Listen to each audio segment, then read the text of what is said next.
Well आज हमारे साथ हैं फिल्म मेकर नीरज पांडे और डिज्नी प्लस हॉटस्टार के कंटेंट हेड गौरव। आप दोनों का बहुत बहुत स्वागत है। तो अभी हम लोग डिस्कस ही कर रहे थे कि एक चीज़ डिज्नी प्लस हॉटस्टार और नीरज की बहुत अच्छी है, आप लोग लैंग्वेजेस को लेके अब्यूसिव नहीं होते हैं। आप जो कंटेंट बना रहे हैं, जो आजकल चल रहा है, आपने खुद को उससे बहुत अलग रखा है। ये चीज़ें आप दोनों ने कैसे ख्याल रखी? मतलब जो आजकल बहुत कई बार सवाल भी उठ रहे हैं उस पर, वो नीरज आपके कंटेंट में तो कहीं नहीं दिखा, और डिज्नी का भी तारीफ करेंगे कि बहुत सारे शोज लाए लेकिन वो चीज़ नहीं दिखी है। We were very clear. हम लोग जब OTT के लिए when we are looking at developing content, making content, these stories, it's never been a part of our culture Friday film works के कि हम लोग कभी सेंसेशनलिज्म के लिए या तो सेक्स डाल दें या गाली गलौज शुरू हो जाए अचानक दो कैरेक्टर्स में। For us it is very important that our stories are watched from any demographic, किसी भी एज, किसी भी जेंडर में। It should not be a problem. आप परिवार के साथ बैठे हैं, आप उस कहानी को एंजॉय कर सकते हैं। That is what we believe in our stories, चाहे वो जितना भी कॉम्प्लेक्स हो, चाहे आप जिस दुनिया को इंट्रोड्यूस कर रहे होते हैं। तो एक कह सकते हैं बड़ी मूल रीति टाइप चीज़ है अपने लिए ये कि संवाद जो हैं वो क्लीन हो और किसी को कुछ डिस्कम्फर्ट ना हो जब आप परिवार के साथ देख रहे हैं। अच्छी भाषा में भी चीज़ें कही जा सकती हैं। बिल्कुल। आप और अच्छी भाषा का प्रयोग नहीं करना है तो आप खामोशी में भी इजहार कर लो अपनी बात, वो भी चलेगा। But there is no point कि आप झूठ मूठ जस्ट बिकॉज आपको अटेंशन चाहिए या जो भी है। And Disney as is, I mean we know the legacy. तो in fact I don't think we ever had to needed to have a conversation on the language bit. कभी ये मुद्दा उठा ही नहीं कि ये होना चाहिए, ऐसा होना चाहिए।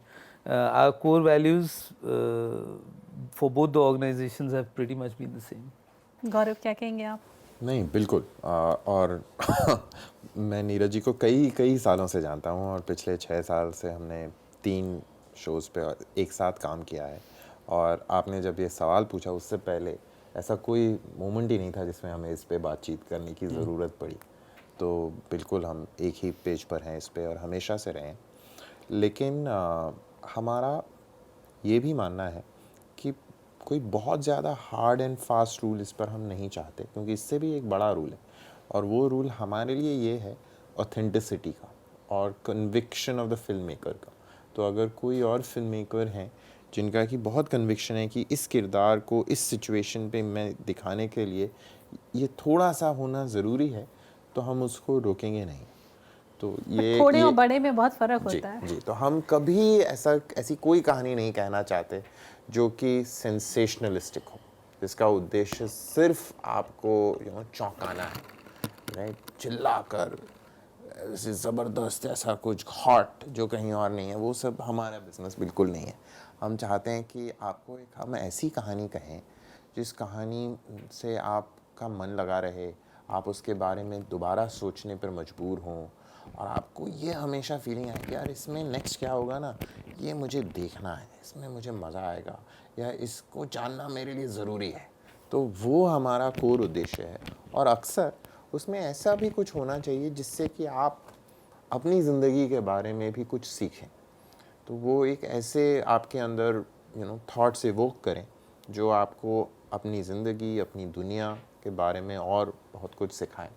चाहे वो फ्रीलांसर हो जिसमें हम सीरिया और रेडिकलाइजेशन के बारे में सोच रहे हैं और एक इम्पॉर्टेंट कॉन्वर्सेशन कर रहे हैं, और लॉस के बारे में, पर्सनल लॉस के बारे में एक बहुत इम्पॉर्टेंट कॉन्वर्सेशन कर रहे हैं, जिससे की वजह से जो बहुत गहरा रिश्ता है मोहित रैना के किरदार का वो बनता है इस लड़की के साथ। तो ये सारी ऐसे कॉम्प्लेक्सिटीज़ हैं, ऐसे इश्यूज़ हैं जिन पर चर्चा होनी चाहिए, जिन पर बात होनी चाहिए, और वो करने की इन कहानियों के ज़रिए हमारी कोशिश है। नीरज, आपने कहीं बताया था कि फ्रीलांसर के लिए इसमें कुछ एक सीन्स ऐसे हैं जो किताब में नहीं थे जी। तो वो कैसे बनाते हैं, और एक बुक से जब आप एक अडाप्टेशन करते हैं तो कितना लिबर्टी मिल पाती है उसमें?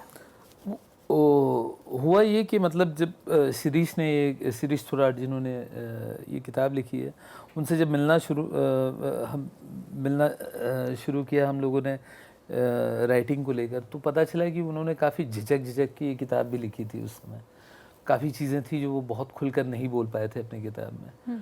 कुछ हो गए उनके हालात उस समय के, तो बट जब हम राइटर्स रूम में बैठे अपने राइटर्स के साथ, तो वो खुलकर बोल पा रहे थे उन चीज़ों को लेकर, तो ऑटोमेटिकली वो सारी चीज़ें जो है वो एक हिस्सा बन गई अपने सीरीज़ की। तो बेसिकली वो सारे इंसिडेंट्स जो थे वो नए थे, और जब आप किताब के साथ कंपेयर करेंगे तो बहुत आसानी से पता चल जाएगा आपको।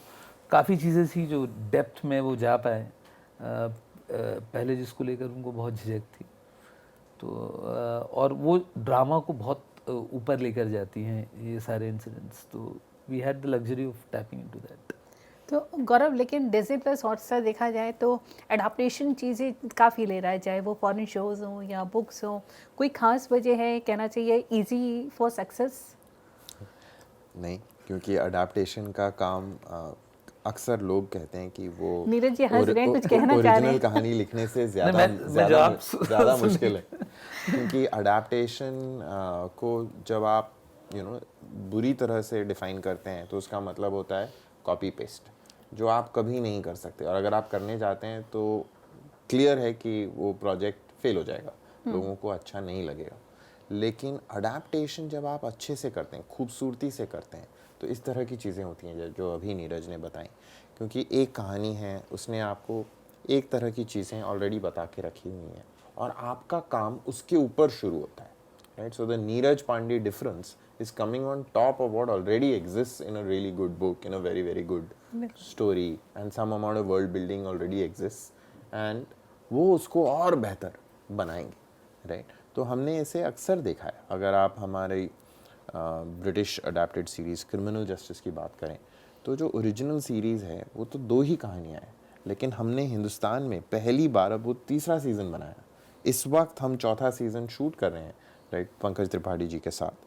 तो यहाँ हमने अडेप्टेशन से कुछ चीज़ें ली, बट अब तो completely new fresh interesting writing हो रही है। तो जो काबिल स्टोरी टेलर्स हैं, जो एक स्क्रिप्ट को लेते हैं, उसको अडेप्ट करना शुरू करते हैं, वो बहुत सारी चीज़ें तब्दील कर रहे हैं। पहली चीज़ जो बदल रही है वो ये बदल रही है कि समय बदल रहा है, राइट? तो ये जो कहानियाँ हैं जो पहले लिखी गई और जो आज लिखी जा रही हैं, वो दुनिया अलग दुनिया है, और वो अलग आज की दुनिया उस कहानी को बदल रही है अगर अडेप्टेशन अच्छे से किया जा रहा है।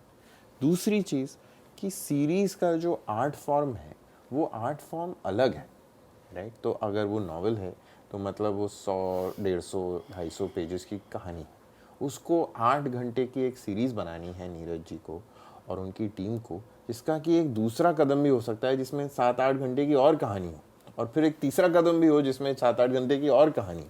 तो ये तो आर्ट फॉर्म एक नॉवेल के आर्ट फॉर्म से बहुत बहुत अलग है। तो वो कैसे संभव है अगर वो चेंजेस नहीं करें?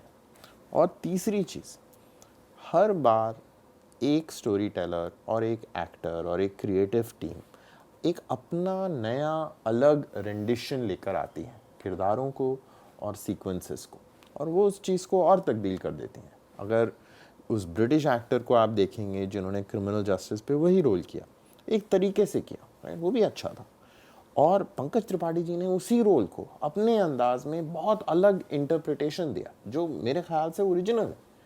तो ये सारी जो पॉसिबिलिटीज़ हैं ये बहुत खूबसूरती से अडेप्टेशन की वजह से आती हैं। और जो नॉवेल्स हैं या मान लीजिए ब्रिटिश शो क्रिमिनल जस्टिस जैसा शो है, उसकी रीच बहुत छोटी है, राइट, क्योंकि उन ईजी एक्सेस नहीं है। तो उस रीच को और उन कहानियों में अगर कुछ डीप मीनिंग है, जो डेफिनेटली थोराट साहब की किताब में भी है, क्रिमिनल जस्टिस टाइप की सीरीज़ में भी है, तो उसको उसका एक्सेस इतने लोगों तक हमारे देश में पहुंचाना, उस कहानी का मज़ा उन तक पहुंचाना, ये एक बहुत अच्छी बात है। तो हमें इसको ऐसे नहीं सोचना चाहिए कि अरे यार ये आसान काम कर रहे हैं, इसे बढ़िया तरह ईजीली हिट आ जाएगा। ऐसे आता नहीं है। बहुत सारे ऐसे अडेप्टेशंस हुए हैं, कुछ हमने भी किए, जिससे कि हम खुश नहीं थे, राइट? हमें नहीं लगता कि उसका जो क्रिएटिव काम है, अडेप्टेशन का हुनर, वो अच्छे से हुआ है। तो ये मुश्किल काम है और इसके लिए बहुत क्रेडिट जब ये अच्छे से हो मिलना चाहिए लोगों को जिन्होंने वो किया है। कभी कभी ज़्यादा मेहनत लगती है in terms of a remake. जैसे जैसे कि मतलब आप कोई चीज़ बन चुकी है और अगर आप उसको भारत के कॉन्टेक्स्ट में आप उसको वापस सेट कर रहे हैं, उस कहानी को रीराइट कर रहे होते हैं, कैरेक्टर्स को अडेप्ट कर रहे हैं, रीराइट कर रहे हैं, तो उसमें मुझे पर्सनली लगता है कि भाई इसमें ज़्यादा मेहनत है, ओरिजिनल लिखना ज़्यादा आसान है. So it really should be a very tempting story कि आप वो जर्नी जो है उसके साथ करें, and that's I believe the reason why they do it, I guess. एक चीज़ और है ओटीटी के लिए देखा जाए तो टीवी के एक्टर्स ओटीटी पे सक्सेसफुल हो रहे हैं, लेकिन एक सिनेमा में लेके उनकी झिझक रही कि लीड कैसे लेंगे, थिएटर में चलेंगे नहीं, लेकिन ओटीटी पे वो सक्सेस रेट बहुत ज़्यादा है. आपका ऑपरेशन और स्पेशल ऑप्स हो, के ने कितना अच्छा काम किया है इसमें, फ्रीलांसर में मोहित रैना ने कितना अच्छा काम किया, आर्या है, सुष्मिता है, वो हालांकि वो फिल्म एक्टर्स हैं, लेकिन टीवी एक्टर्स जो हैं वो ओटीटी पे बहुत सक्सेसफुल हो जा रहे हैं.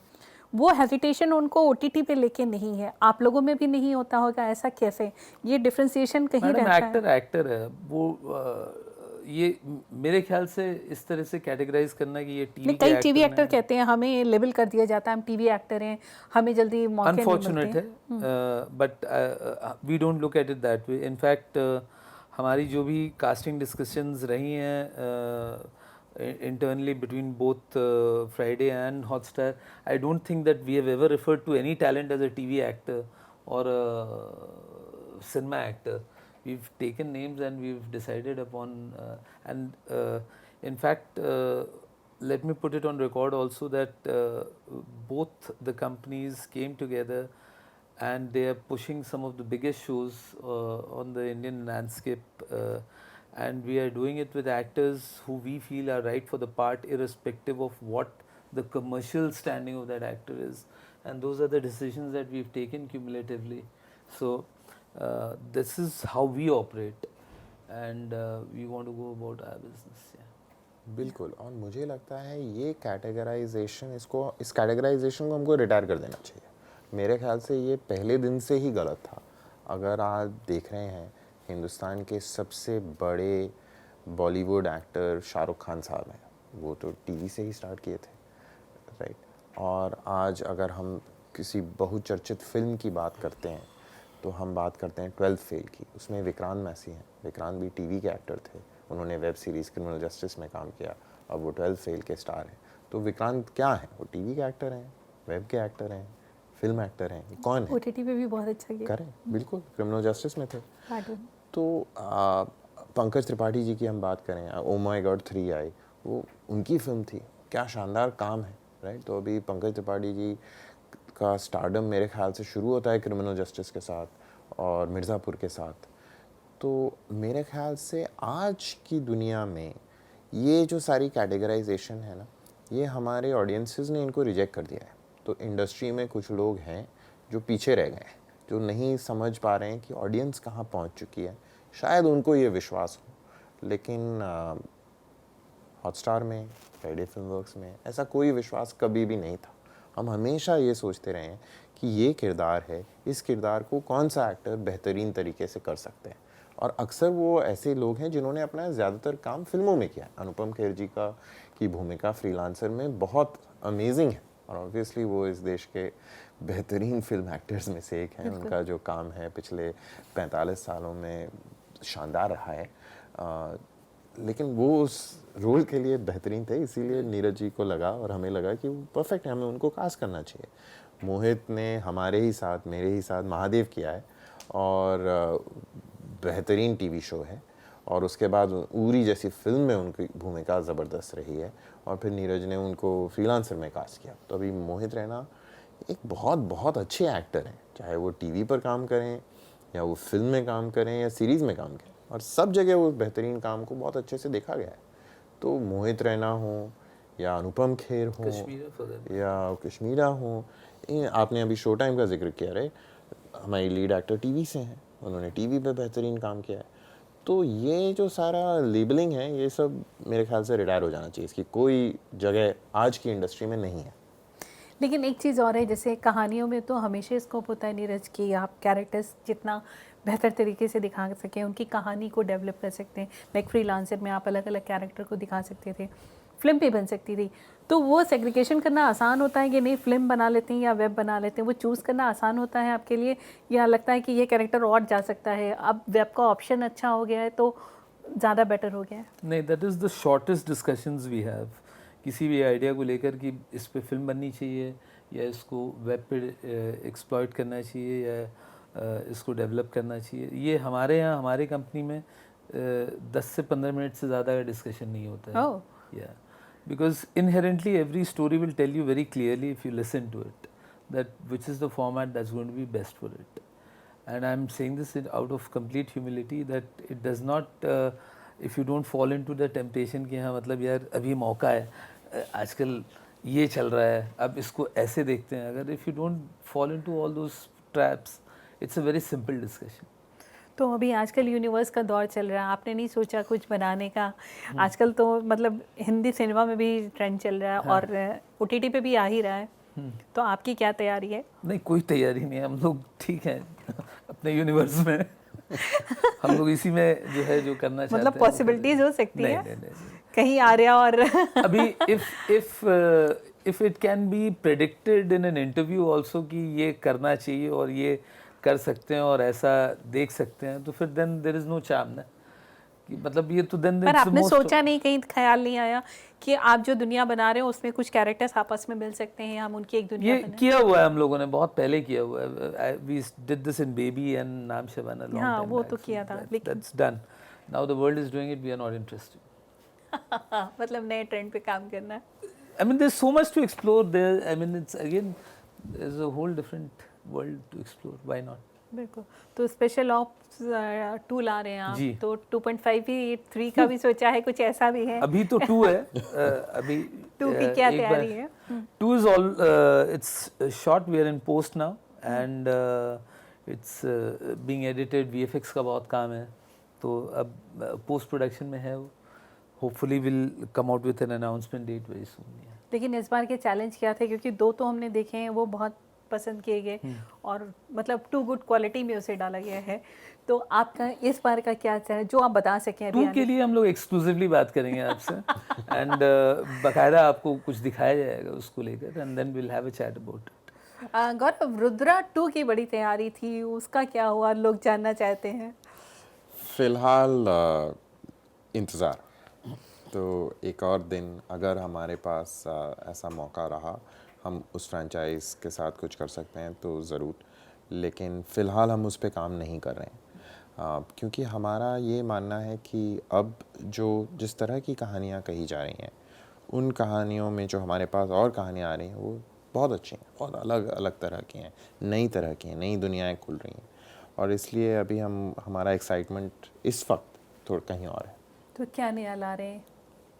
अभी तो आज जो हम बात करना चाहते हैं सबसे ज़्यादा वो है फ्रीलांसर की, क्योंकि ऐसा बेहतरीन शो बहुत बहुत मुश्किल से आता है। आज ऐसा नहीं लगता, क्योंकि नीरज के साथ हमने 2 शो बनाए हैं और एक स्पेशल ऑप्स है और दूसरा फ्रीलांसर है, तो ऐसे लग रहा है कि जब भी नीरज के साथ काम होता है कुछ बहुत ही बढ़िया बन के आता है। और इसका शायद इसका ये मतलब नहीं है कि इसकी खूबसूरती को, इसके इम्पैक्ट को हम कम करके सोचें। आई थिंक जो काम हुआ है वो शानदार हुआ है, चाहे वो नीरज जी का काम हो as the show runner, as the creator, चाहे उनके यंग डायरेक्टर का काम है जो पहली बार इतनी बड़ी सीरीज़ उन्होंने बनाई है, एंड दैट्स अमेजिंग। और नए एक्टर्स हैं और वेल नोन टैलेंट्स हैं। सुशांत जी का काम बहुत अच्छा है, अनुपम जी का काम शानदार है, मोहित ने बढ़िया काम किया है। सो आई थिंक जो ख़ास करके जो वर्ल्ड बिल्डिंग टीम ने की, मोरक्को में एक तरह से पूरा सीरिया क्रिएट किया गया, जिस तरह का माहौल, जिस तरह का खौफ, जिस तरह की उस दुनिया को दिखाना, जिसका ज़्यादा न्यूज़ कवरेज भी हमारे देश में नहीं होता है, राइट। हमारे कितने भारतीय रिपोर्टर्स हैं जिन्होंने सीरिया में इतने सालों से कॉन्फ्लिक्ट चल रही है जिसको कि हम कवर कर पाएँ, हम नहीं कर पाएँ।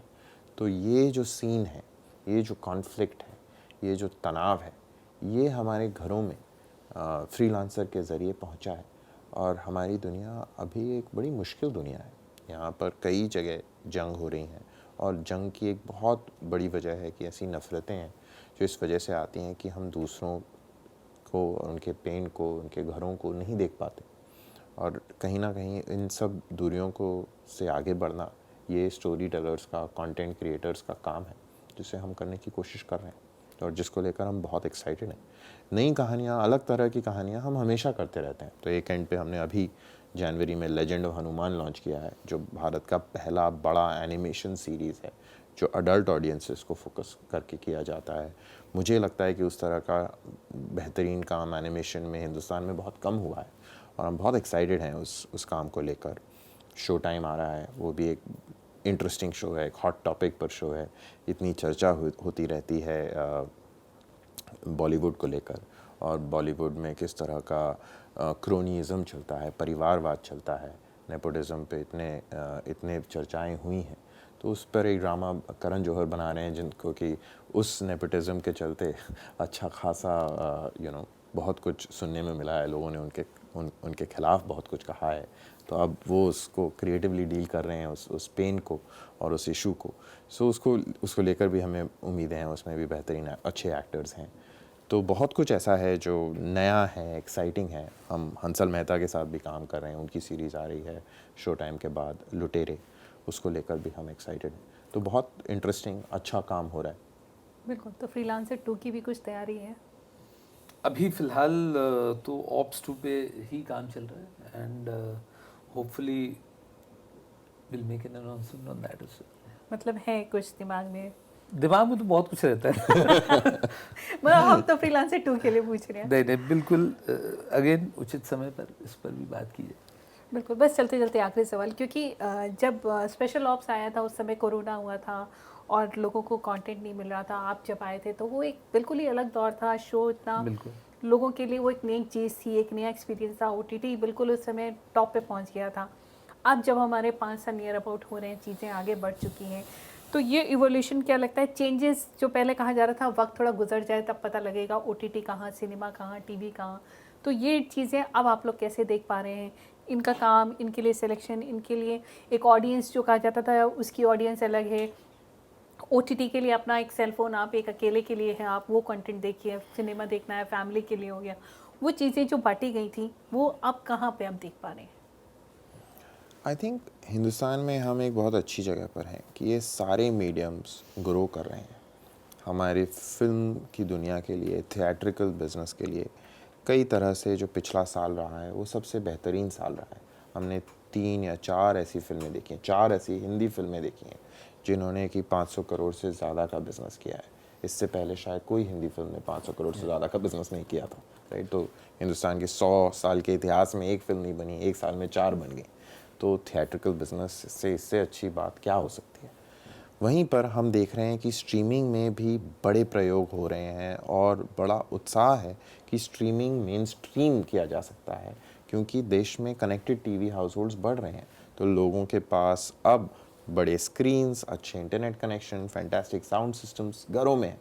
तो होम एंटरटेनमेंट रेवोल्यूशन के शुरुआती दिनों में हम हैं, और ये हमारे जैसे प्लेटफॉर्म्स के लिए और फ्रीलांसर और स्पेशल ऑप्स जैसे शोज़ के लिए बढ़िया मौका है।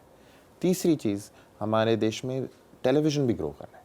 So television room to grow 100 million households का और है, जो कि बताता है कि कितना और विकास आगे हमें देखना है और उसका फ़ायदा भी हमें यहाँ मिलेगा। तो जो सारे फंडामेंटल्स हैं story telling point of view से हमारे लिए बहुत अच्छे हैं, और इसलिए यकीन है कि ये जो प्रोग्रेस हमने देखा है, जो बिग कैनवस स्टोरी टेलिंग हम पिछले 4-5 सालों से देख रहे हैं, उसका ये दौर और ज़्यादा स्ट्रेंथन अगले कुछ सालों में होगा और बड़ी चीज़ें हम देखेंगे। नीरज आप?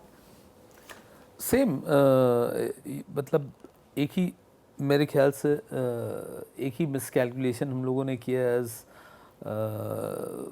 कंज्यूमर्स एंड क्रिएटर्स, दैट कहीं पे वो समझना कि कोविड के दौर में जो कंजम्पशन हुआ था कि ये रहने वाला है और यही सच है आगे जाकर, वो थोड़ा सा I think it was misjudged and that number is getting corrected as we speak. But barring that it's a very exciting phase. आप जैसे और नई कहानियाँ बनेंगी, चाहे डोमेस्टिकली या इंटरनेशनली, आप देखेंगे कि मतलब the quality of content will go up and it's going to be very very interesting as a content player. पर आप दोनों एक साथ मिले, एक सवाल और जहन में आया, इंटरनेशनल कंटेंट आप लोगों के लिए कितना ज़रूरी है, उस पर नज़र रखना क्या कर रहा है, क्योंकि हम जो बना रहे हैं उस पर तो मेहनत होती है, लेकिन वो क्या कर रहे हैं उस पर कहीं ना कहीं हर चीज़ के लिए कंपटीशन आता है, नहीं वो ऐसा बना रहे तो हमारा ऐसा होना चाहिए, वो नज़र रखना ज़रूरी मानते हैं? नॉट कॉम्पिटिटिवली कि मतलब कंपटीशन क्या करेंगे हम लोग और क्यों करेंगे, it's our markets are very different, our audiences are very different, पर एकेडमिकली भी आपको अवेयर होना चाहिए कि आपके आसपास क्या हो रहा है, कैसे हो रहा है। वो आप सिनेमा में भी करते हैं बाय द वे, कि विश्व भर की सिनेमा आप देखते हैं, आप कंज्यूम करते हैं, आप ऐसा नहीं कि वो देखकर वैसा ही बनाना चाहते हैं, but you would like to learn more about the craft, how people are telling their stories, तो वो एक लर्निंग का प्रोसेस है, and that's what it means for me. बिल्कुल, और हम सिर्फ बिजनेस में नहीं है, हम भी कंटेंट हमें Consumer. पसंद आता है राइट। अगर मैं जब घर जाता हूँ तो मुझे क्या मज़ा आता है, इससे ज़्यादा मज़ा तो किसी भी चीज़ में नहीं आता कि मैं बैठ के टीवी के सामने एक बेहतरीन कहानी देखूँ। तो चाहे वो कहानी हिंदुस्तान से आए, या वो टर्की से आए, या कोरिया से आए, या इज़राइल से आए, या हॉलीवुड से आए, हर तरह की कहानियाँ हम सबको देखनी चाहिए। और ये सारे जो इंस्पिरेशन पॉइंट्स हैं ये एक दूसरे को इनरिच करते हैं, राइट। अगर मैं और नीरज, हम दोनों का एक और कॉमन पैशन है, वो क्रिकेट है। तो क्रिकेट में अगर आप देखें, इतनी एथलेटिक ब्रिलियंट फील्डिंग सबसे पहले साउथ अफ्रीकन्स ने करनी शुरू की थी, आज से 30 साल पहले जब जॉन्टी रोड्स आए थे और उनको फील्डिंग करते हुए लोगों ने देखा। उसके पहले ऐसे समझ में ही नहीं आता था कि ऐसी फील्डिंग हो सकती है। लेकिन आज अगर हम हिंदुस्तान में देखें, आईपीएल में देखें, तो हर स्टेट में बहुत, शायद उतना बड़ा जीनियस फील्डर अभी तक उसके बाद भी नहीं आया है, लेकिन उसके 90% तक लोग, बहुत सारे लोग पहुंच चुके हैं। रविंद्र जडेजा को जब हम फील्डिंग आज करते हुए देखते हैं, वो अद्भुत है। तो वो जॉन्टी रोड्स के इंस्पिरेशन के बिना शायद नहीं होता। तो जब एक बेहतरीन शो बनता है, जैसे चाहे वो इज़राइल में बने, या वो टर्की में बने, या फिर कोरिया में पैरासाइट जैसी फिल्म बने, वो सबको इंस्पायर करती है, और वो इंस्पिरेशन सबके लिए ज़रूरी है, अच्छा है, होना ही चाहिए। चलिए, जल्दी फिर मुलाकात होगी। आपका बहुत बहुत शुक्रिया। Thank you so much.